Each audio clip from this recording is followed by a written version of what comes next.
교수 며느리가 시어머니 약값을 한 푼도 내지 않았습니다. 3년째입니다. 시어머니의 당뇨약, 혈압약, 관절약. 한 달에 30만 원입니다. 시아버지 연금으로 겨우 버티고 있습니다. 그런데 이 며느리가 산후조리원에 입원했습니다. 200만 원짜리 특실입니다. 시어머니가 손주 보러 찾아갔습니다. 그리고 그곳에서 믿을 수 없는 광경을 목격했습니다. 며느리 핸드폰에 뜬 계좌 잔액 5억이 넘었습니다. 김순자 씨는 매달 26일이 되면 동네 약국을 찾습니다. 당뇨약, 혈압약, 그리고 무릎 관절에 바르는 파스까지. 30만 원이 조금 넘는 돈입니다. 약사가 약봉지를 건네며 물었습니다. 어머님, 이번에도 현금이세요? 순자 씨는 고개를 끄덕였습니다. 아들 카드로 결제하면 좋겠지만 그건 차마 말을 꺼낼 수 없었습니다. 아들 민수는 대기업에 다니고 며느리 지영 씨는 대학 교수입니다. 남들이 보면 부러워할 집안이지요. 하지만 순자 씨는 압니다. 그 화려함 뒤에 자신의 자리는 없다는 것을. 집에 돌아온 순자 씨는 약봉지를 식탁 위에 올려놓았습니다. 남편 창수 씨가 거실에서 텔레비전을 보다가 고개를 돌렸습니다. 약 타왔어. 응. 이번 달도 32만 원이야. 창수 씨의 연금은 150만 원입니다. 거기서 관리비, 공과금, 그리고 두 사람의 약값을 빼면 남는 게 거의 없습니다. 순자 씨는 한숨을 삼켰습니다.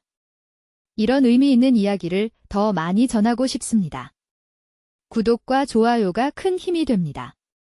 작년 추석이었습니다. 민수가 처음으로 용돈을 드렸습니다. 50만 원짜리 봉투였습니다. 순자 씨는 눈물이 날 것 같았습니다. 그런데 그날 밤 민수가 전화를 했습니다. 어머니, 그 돈 지영이 몰래 드린 거예요? 지영이한테는 비밀로 해주세요. 순자 씨는 그 말에 가슴이 철렁했습니다. 며느리 몰래 드린 용돈이라니. 자신이 얼마나 천덕꾸러기인지 실감했습니다. 그 후로 순자 씨는 아들에게 전화하는 것도 조심스러워졌습니다. 며느리가 눈치 볼까봐. 손주가 보고 싶어도 참았습니다. 창수 씨가 말했습니다. 순자야, 내 연금 더 줄이면 안 되겠어? 치과 가야 하는데? 순자 씨는 자신의 약값을 줄이기로 했습니다. 관절약은 다음 달로 미뤘습니다. 무릎이 시큰거렸지만 참을 수 있었습니다. 그렇게 3년이 흘렀습니다. 순자 씨의 무릎은 점점 나빠졌고 이제는 계단을 오르내리는 것도 힘들어졌습니다. 하지만 아들에게 말하지 않았습니다. 며느리한테 눈치 보이는 게 싫었으니까요. 그러던 어느 날 며느리가 임신했다는 소식을 들었습니다. 순자 씨는 기뻤습니다. 드디어 손주를 볼 수 있다니. 하지만 그 기쁨도 잠시. 걱정이 밀려왔습니다. 며느리가 자신을 산후조리원에 부를까? 손주 얼굴이나 볼 수 있을까? 순자 씨는 밤새 뒤척였습니다. 이지영 교수는 연구실에서 논문을 검토하고 있었습니다. 임신 8개월이지만 그녀의 일정은 빠듯했습니다.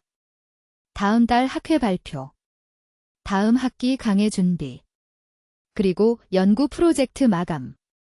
지영 씨는 완벽주의자였습니다. 대학원 시절부터 남들보다 2배로 노력해서 교수가 되었습니다. 시골 출신이라는 핸디캡을 극복하기 위해 그녀는 쉬지 않았습니다. 그래서 돈에 민감했습니다. 자신이 번 돈은 자신이 지켜야 한다고 생각했습니다. 시부모님 약값. 그건 남편이 알아서 할 일이었습니다. 남편 민수가 전화했습니다. 지영아, 어머니가 관절이 많이 안 좋으신가 봐. 병원 한번 모시고 가려고. 지영 씨는 시큰둥하게 대답했습니다. 그래. 알았어. 근데 이번 주 나 학회 준비 있어서 바빠. 전화를 끊고 지영 씨는 핸드폰 뱅킹을 열었습니다. 계좌 잔액이 5억 3천만 원을 넘었습니다. 교수 연봉의 외부 강의, 연구 프로젝트 수당까지. 지영 씨는 철저하게 자신의 수입을 관리했습니다. 남편 민수의 통장과 완전히 분리해서요. 시어머니 약값 30만 원. 그 돈이면 명품 립스틱 3개를 살 수 있었습니다. 지영 씨에게 시부모님은 의무였지. 정이 아니었습니다. 결혼할 때 시어머니가 했던 말이 아직도 귀에 맴돌았습니다. 우리 아들 대기업 다니는데 교수 월급이 뭐 그리 대단하다고. 그 한마디가 지영 씨의 마음을 닫게 했습니다. 그때부터 지영 씨는 시어머니와 거리를 뒀습니다. 명절에 가도 이틀을 넘기지 않았고 용돈은 남편이 알아서 하라고 했습니다. 시어머니가 아프다는 말은 들었지만 직접 챙기지 않았습니다. 내 돈 내가 쓰는데 뭐가 문제야? 지영 씨는 그렇게 생각했습니다. 산후조리원을 예약했습니다. 삼성동에 있는 최고급 시설이었습니다. 200만 원짜리 특실. 지영 씨는 당연하다고 생각했습니다. 자신은 그럴 자격이 있다고. 연구실 조교가 물었습니다. 교수님, 산후조리원 비용이 상당하다던데요. 남편분이 내시는 거예요? 지영 씨는 코웃음을 쳤습니다. 내 돈으로 내? 왜? 내가 못 벌어? 그 순간 지영 씨의 핸드폰에 알림이 떴습니다. 시어머니 순자 씨에게서 온 문자였습니다. 지영아, 아기 낳으면 한번 보러 가도 되겠니? 지영 씨는 답장을 보내지 않았습니다. 박민수는 퇴근길 차 안에서 한숨을 쉬었습니다. 어머니한테서 온 문자를 보고 있었습니다. 민수야, 엄마 무릎이 너무 아파서 계단을 못 올라가겠다. 병원 가야 할 것 같은데? 민수는 핸들을 꽉 쥐었습니다. 어머니의 관절이 나빠진 건 알고 있었습니다. 약을 제때 못 드셔서 그렇다는 것도요. 하지만 그는 아내에게 말하지 못했습니다. 지영 씨는 시부모님 얘기만 나오면 얼굴이 굳었으니까요. 민수는 중간에 낀 사람이었습니다. 어머니한테는 아내 편을, 아내한테는 어머니 편을 들어야 했습니다. 결국 누구의 편도 되지 못했습니다. 작년에 어머니께 드린 50만 원도 아내 몰래였습니다.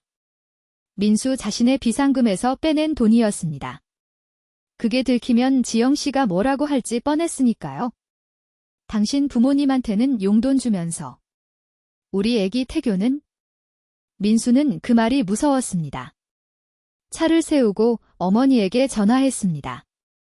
어머니, 내일 병원 같이 가요. 제가 모시고 갈게요. 어머니의 목소리가 떨렸습니다. 괜찮아.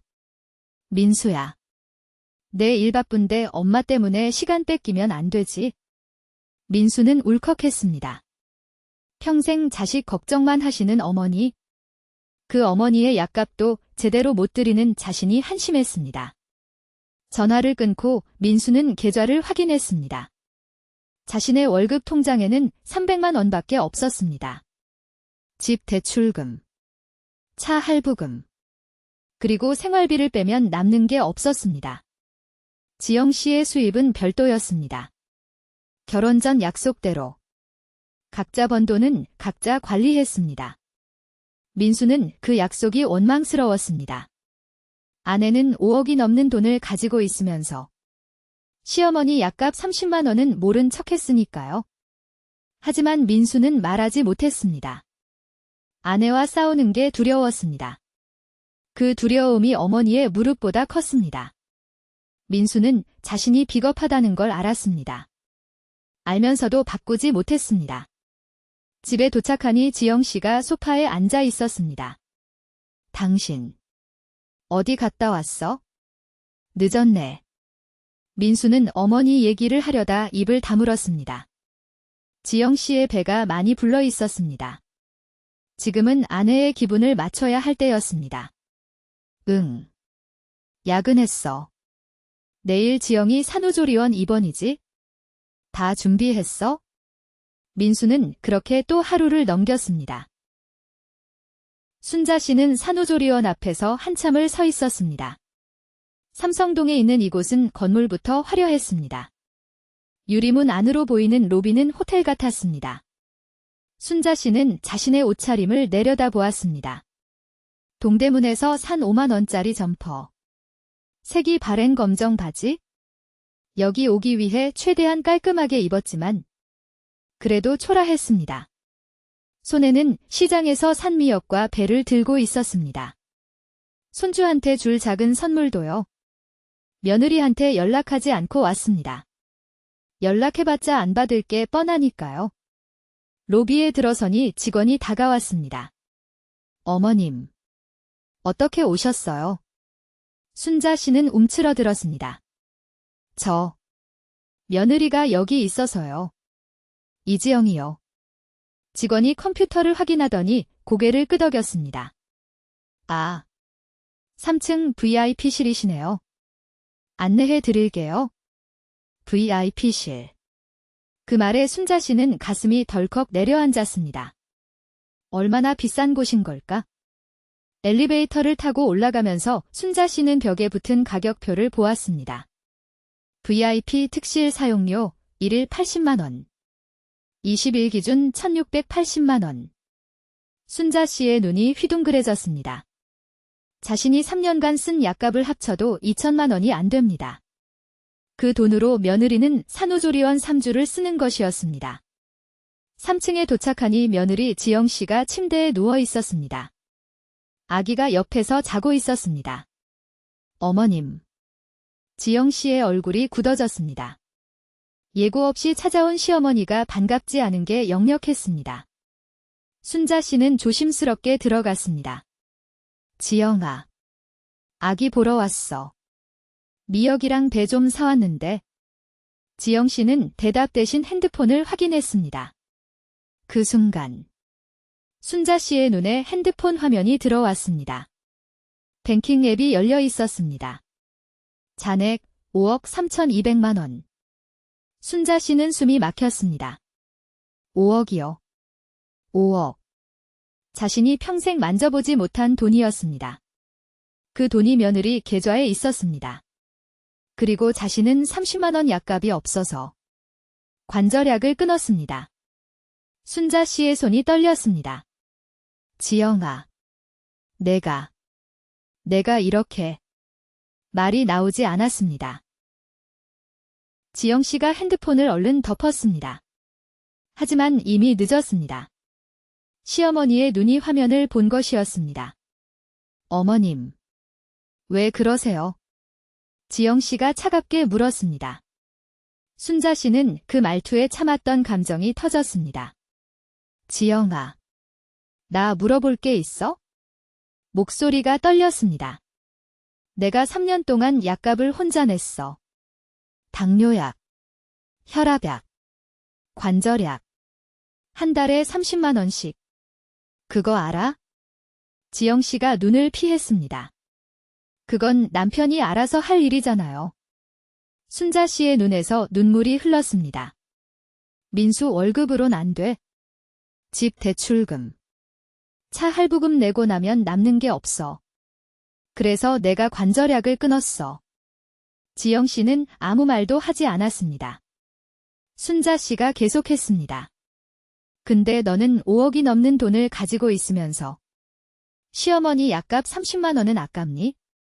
이 비싼 산후조리원에서 1,000만 원 넘게 쓰면서. 지영 씨의 얼굴이 붉어졌습니다. 어머님. 제 돈은 제가 번 거예요? 제가 어떻게 쓰든 어머님이 상관할 일 아니잖아요. 그 말에 순자 씨는 가슴이 찢어지는 것 같았습니다. 상관할 일이 아니라고? 나는 내 남편을 낳아서 키운 사람이야. 그 아들이 너한테 고개 숙이고 사는 거 내가 다 봐. 민수가 나한테 용돈 줄 때도 내 눈치 보면서 몰래 주더라. 지영 씨가 벌떡 일어났습니다. 어머님. 지금 저한테 돈 내놓으라는 거예요? 순자 씨는 고개를 저었습니다. 돈 달라는 게 아니야? 그냥 사람 대접해 달라는 거야? 나도 너희 가족인데. 방 안이 조용해졌습니다. 아기가 잠에서 깨어 울기 시작했습니다. 그때 문이 열리고 민수가 들어왔습니다. 어머니, 왜 여기 계세요? 민수의 얼굴이 당황으로 일그러졌습니다. 순자 씨를 보고, 우는 아기를 보고, 굳어있는 지영 씨를 보았습니다. 무슨 일이야? 지영 씨가 민수를 쏘아보았습니다. 당신 어머니가 내 계좌를 봤어. 그리고 약값 30만 원 내놓으라고 하시네. 민수의 얼굴이 하얘졌습니다. 민수는 복도로 어머니를 모시고 나왔습니다. 순자 씨는 아직도 눈물을 흘리고 있었습니다. 어머니, 죄송해요. 제가 제대로 못해드렸어요. 순자 씨가 아들의 손을 잡았습니다. 민수야, 엄마는 돈이 탐나서 그런 게 아니야? 그냥 서러웠어. 민수는 어머니의 손을 보았습니다. 주름지고, 굳은 살이 박히고, 관절이 부어오른 손. 평생 가족을 위해 일한 손이었습니다. 그 손을 자신이 방치했습니다. 아내 눈치 보느라 어머니의 아픔을 외면했습니다. 민수는 결심했습니다. 어머니, 잠깐 기다리세요. 그는 다시 VIP실로 들어갔습니다. 지영 씨가 아기를 안고 있었습니다. 당신, 어머니 보냈어? 민수가 고개를 저었습니다. 지영아, 우리 얘기 좀 하자. 지영 씨가 한숨을 쉬었습니다. 뭘 얘기해? 당신 어머니가 내 돈 탐내는 거. 그게 다잖아. 민수의 눈이 변했습니다. 아니야. 어머니는 돈을 탐낸 게 아니야. 3년 동안 관절약을 못 드셔서 무릎이 망가졌어. 계단도 못 올라가셔. 근데 너는 5억이 넘는 돈을 가지고도 30만 원 약값은 내지 않았어. 지영 씨가 눈을 부릅떴습니다. 그건 당신이 해야 할 일이잖아. 민수가 고개를 끄덕였습니다. 맞아. 내가 해야 할 일이지? 근데 나는 당신 눈치 보느라 못했어. 당신이 시어머니 얘기만 나오면 얼굴 굳히니까. 어머니한테 용돈 줄 때도 몰래 줬어. 당신한테 들킬까봐. 지영 씨의 얼굴이 붉어졌습니다. 그래서 지금 나보고 어쩌라고? 민수가 천천히 말했습니다. 앞으로 어머니 약값은 내가 낸다. 내 월급에서. 그리고 한 달에 한 번은 어머니 뵈러 갈 거야. 당신이 싫어해도. 지영 씨가 비웃었습니다. 당신 월급으로? 대출금도 못 갚으면서? 민수가 대답했습니다. 그럼 대출금 줄이지 뭐. 차도 팔고. 어머니보다 중요한 건 없어. 지영 씨의 표정이 굳었습니다. 민수의 눈에서 처음으로 단호함을 보았습니다. 한 달이 지났습니다. 순자 씨는 거실에서 손주를 안고 있었습니다. 작고 따뜻한 생명이 팔에 안겨 있었습니다. 민수가 아기를 데리고 왔습니다. 일주일에 한 번씩요. 지영 씨는 오지 않았습니다. 민수와 지영 씨 사이에 무슨 일이 있었는지 순자 씨는 알지 못했습니다. 다만 아들이 예전보다 단단해진 것은 느꼈습니다. 민수가 약봉지를 내밀었습니다. 어머니, 이번 달 약이에요. 관절약도 다시 넣었어요. 순자 씨의 눈에 눈물이 고였습니다. 민수야, 돈은 괜찮니? 민수가 웃었습니다. 차 팔았어요. 지하철 타고 다니니까 오히려 편해요. 순자 씨는 아들의 손을 잡았습니다. 예전에는 그러지 못했습니다. 며느리 눈치가 보여서요. 하지만 이제는 달랐습니다. 창수 씨가 주방에서 나왔습니다. 민수야, 점심 먹고 가라. 어머니가 갈비찜 했어. 민수가 고개를 끄덕였습니다. 네. 아버지. 점심 식사를 하면서 순자 씨는 손주의 얼굴을 바라보았습니다. 작은 눈, 작은 코, 작은 입술. 이 아이가 자라면 어떤 어른이 될까요? 이 아이만큼은 부모를 외면하는 사람이 되지 않았으면 좋겠습니다. 민수가 물었습니다. 어머니, 무릎은 좀 어떠세요? 순자 씨가 대답했습니다. 많이 좋아졌어. 약 먹으니까 계단도 올라갈 수 있어? 그 말에 민수의 눈이 붉어졌습니다. 3년 동안 방치한 죄책감이 아직 남아 있었습니다. 순자 씨가 아들의 손을 토닥였습니다. 민수야. 엄마는 괜찮아. 이제 됐어. 민수가 고개를 숙였습니다. 어머니. 죄송해요. 진짜 죄송해요. 순자 씨는 미소 지었습니다. 용서하지 않을 이유가 없었습니다. 자식이니까요. 자식은 미워해도 다시 품어야 하는 존재니까요. 하지만 며느리는 달랐습니다. 순자 씨는 지영 씨를 용서할 생각이 없었습니다. 5억이 넘는 돈을 가지고 시어머니 약값 30만 원을 아꼈던 그 마음. 그건 평생 잊지 못할 것 같았습니다. 순자 씨는 손주를 안고 창밖을 바라보았습니다. 햇살이 따뜻하게 들어왔습니다. 적어도 이 아이는 다르게 키워야겠다고 생각했습니다. 가족의 소중함을 아는 아이로요.